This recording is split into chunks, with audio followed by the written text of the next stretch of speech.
If that's how your washer sounds when it's in the spin cycle, it's definitely time to consider replacing the bearings. And here's how to do that.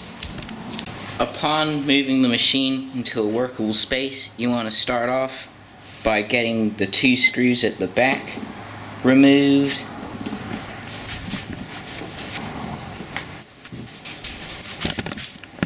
Next, you want to lift the lid, grab it with both hands, and pull it out.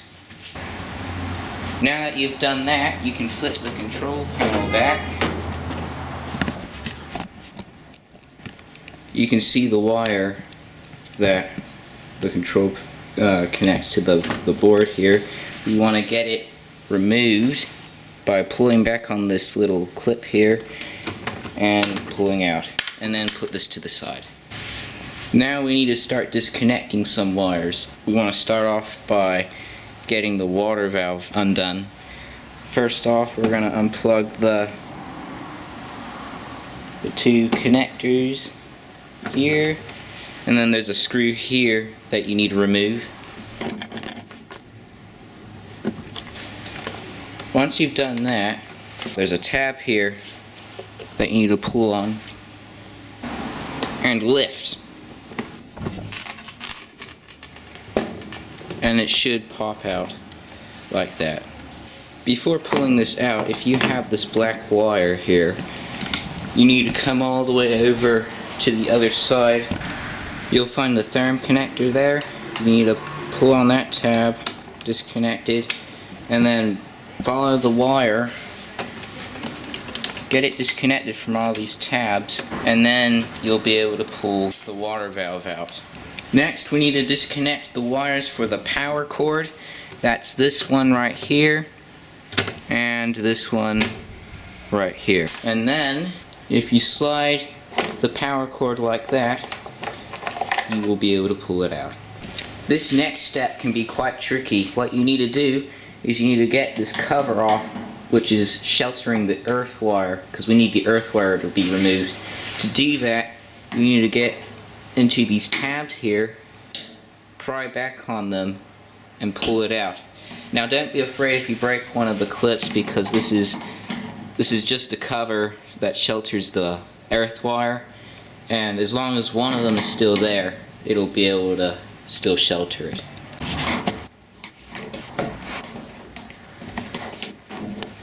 Once you have exposed the earth wire, this should be able to just be popped out.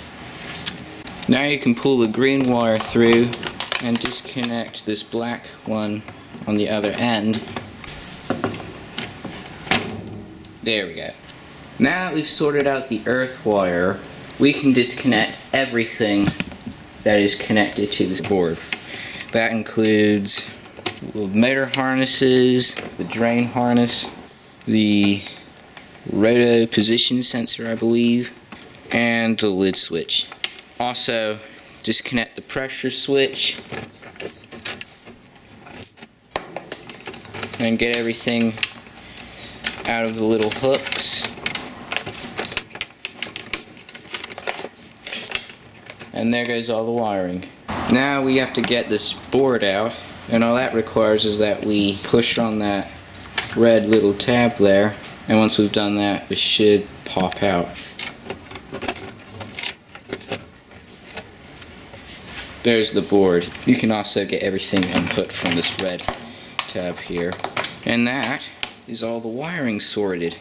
Next up, we need to pry out the covers for the screws holding the top in place, and unscrew the bolts down in there.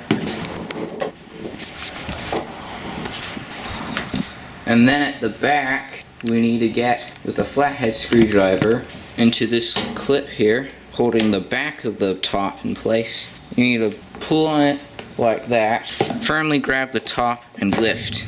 Do the same thing with the clip on the other side. Now the entire top can come off. We need to feed the wiring through like that. So now let's move to the front. Lift the top out of position, and we need to get the lid switch untangled from all of this. And now you've got the top. You can put that to the side. Now you've got the top removed, you need to get down here to the bias spring. I believe that's what it's called. You can let that slide down the pole there. And now we need to get the tub ring disconnected, and that's just a matter of pulling on all these clips. Pop the fabric softener dispenser out, and there's a wing nut at the bottom. You need to unscrew that. That's what it looks like. Get that unscrewed, and pop the agitator out. Now that you've got the agitator out, you need to firmly grab the tub. You might need to wiggle it a little bit, but it should just lift right on out. And that's the tub out. At the back of the machine there's a screw for the drain pump that you want to remove. Then you can pry that out, like so, and push the drain hose all the way through. Now you need to get the suspension rods out, which is just a matter of lifting on it, letting it fall down and getting it through the gap and pulling it out. Do the same thing with this one. Also guys, this one has the bias spring on it, so you need to keep a note on that, because this one goes in a specific place. This one over here as well. And then finally there's this one here. We're going to pop it out, but we're not going to take it out because this has all the wiring connected to it. And we're going to move all the wiring and place it into the tub. And then this part might be tricky depending on how strong you are. You need to firmly grab the outer tub, and with lots of muscle you need to lift everything out of here.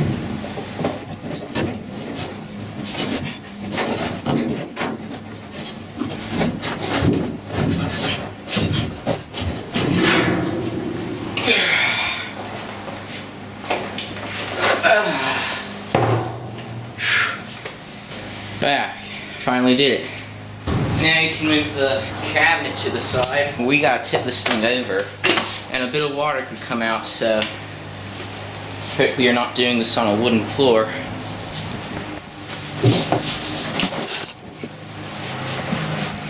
Now, sometimes on the older ones you have a handle that you can undo, but this one is just not. We need to undo this, and then we need to pop the plastic thing off. This is 16 millimeters, so you place that on there and just get it unscrewed. With that nut undone, you can now lift this up and move it to the side. Next, we need to get these 4 screws undone. These screws require a 10 millimeter. Now we can lift it up, but don't put it to the side yet because we still have some wires we need to get disconnected. So we could get them disconnected from that red tap just to make it easier. Flip it over.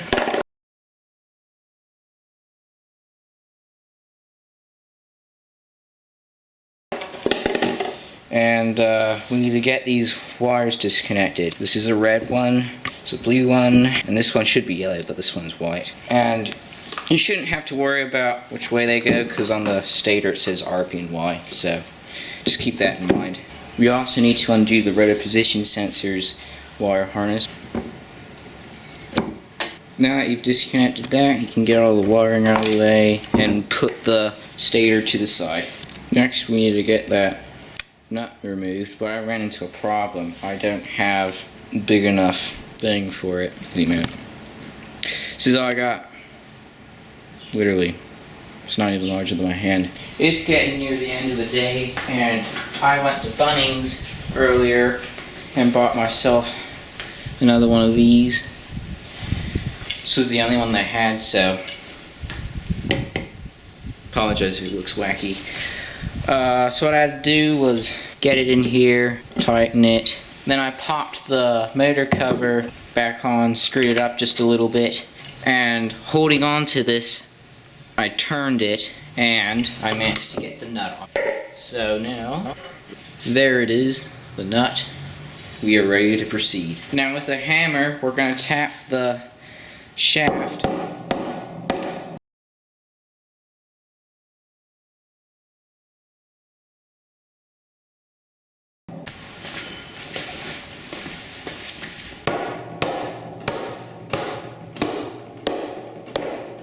And come around into the tub and wrap it.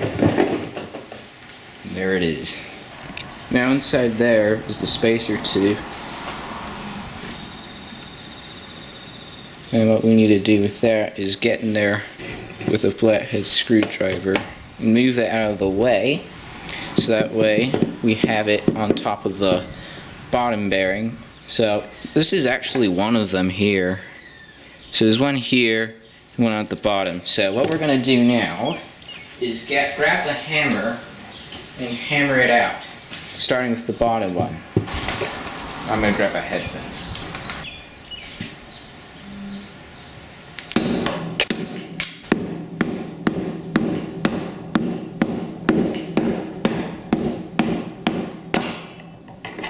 There we go. That is all the things that fell upon hammering. Got the spacer tube, the old seal, and the worn out bearing. There it is, yeah. One well-used bearing. Alright, so now what we need to do is get in there inside the tub and hammer the other one out.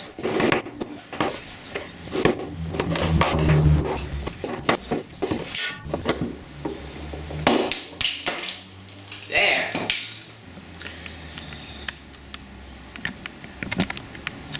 The other bearing. If you have come as far as successfully removing these 4 things, the 2 bearings, the seal, and the spacer, it is time for you to purchase the new bearings and seal kit. A good place I would recommend for that, if you're in New Zealand, is Steve's Appliance Spares. This is the new seal, and these are the 2 bearings. Well, they're wrapped up still. I'll show you what they're like unwrapped later. So, before we continue on with the repair, there's a bit of cleaning that needs to be done. We need to clean up the spacer tube and also clean up where the bearings were sitting. We need to wipe that all clean as well. Clean the shaft as well. And once we've done all of that, we can start considering reassembly.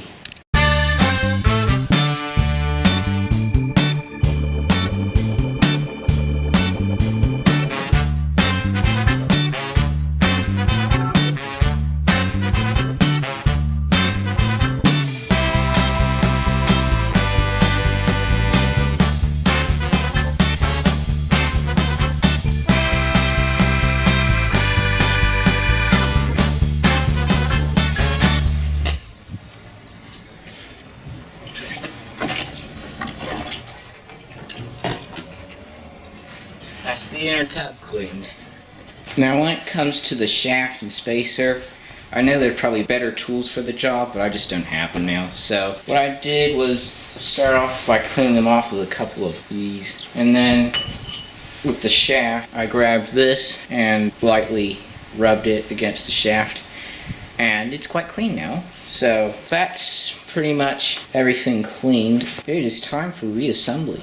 So with the machine nice and clean, we can go ahead and take one of our bearings and unwrap it. This is what it looks like. I should probably wash my hands. But there it is. So what you would do is you place it in there until it stops. And then grab a screwdriver or something and tap it into position very carefully without damaging the bearing. You'll be able to hear when it's in place.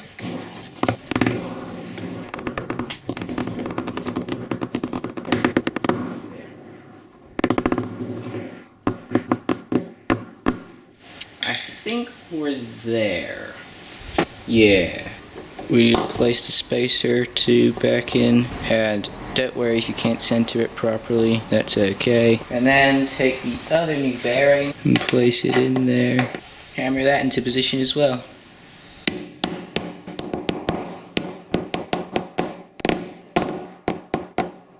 You'll also be able to hear when you've made that bearing as well. It'll come up ever so slightly. And so now what we need to do is just tap the spacer tube into the center. If it isn't completely centered, we can now pop the shaft back in. The shorter gears go in that way. The longer one is the part that you'll be grabbing with your hand. And just pop it on through. Once you've got the shaft through, you want to take your nut and pop it back on there. Screw it on. And then we're going to put it back on its top, screw the white plate back in, and tighten it as tight as we can.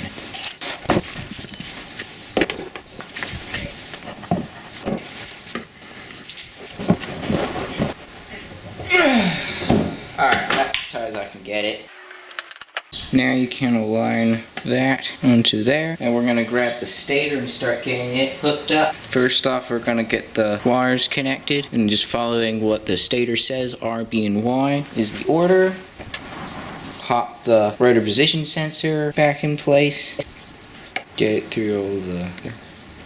There we go. Now we can flip the stator over and align it, and it should only fall into the one position, which is what it just did there. While you're here, it's always a good idea to test the pump for resistance with the multimeter. If it's below 32 ohms, your pump will be bad. So I tested this one. It got as low as 34.4 ohms, so this one's all good to go. Also, don't worry if your stator has cracks in it. That's perfectly normal.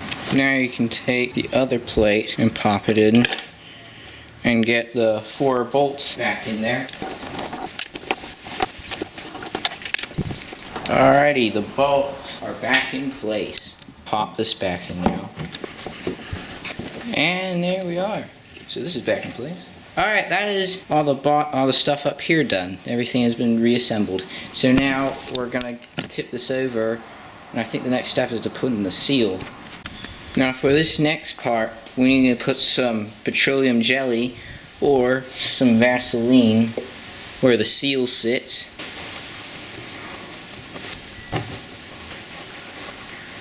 Also put some inside the new seal too. Now with considerable pressure, we're gonna pop the seal down into place. Just tap on it. Now that you've got the seal in, you can go ahead and pop it back into the cabinet.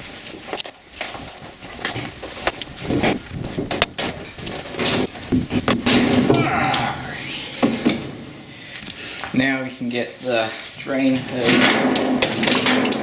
back through. And then we're going to lift the suspension rod, making sure that all the wiring is in the corner. Get the wiring around that hook, lift up, and pop it into the corner, just like that. And then we can get all the other 3 rods in, starting with this one, which has the bias spring on it. Make sure you have the bias spring with you, and pop that into position as well. And then we can get the other 2. Now you can pop the hose back in. Goes back in like that, and that the screw can be seen, so we can screw it back in. Pop the inner bowl back in place.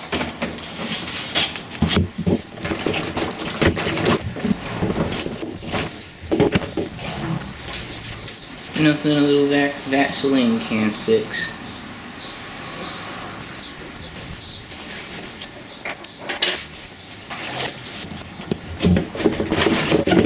There we go. Let's grab the tub ring. The bias spring connector points that way. Grab the bias spring. Pop it in like that. Grab the agitator. And the wing. Fabric softener. Now we're ready to pop the top back in place. So once you've got the lid switch connector, also making sure that all your wirings are present. All of the wiring should come through like this, And then we can, with this, snap it into position. And I'll show you, make sure all the ends are secure. Now you can feed all the wiring through the gap and get it all hooked up to the red thing. You may now take the control board and then snap it into place. And we're ready to start getting the wiring hooked up. So the black and red one is for the lid switch, which is over here. The purple one, this is the rotor position sensor, goes in there. This is for the pump, that goes here. This is for the motor, that goes over here. There's the pressure tube. Sorry about that, just had to do a bit of rearranging. There should be some tabs that you can put this into, but apparently I broke all those, so you can then pop this.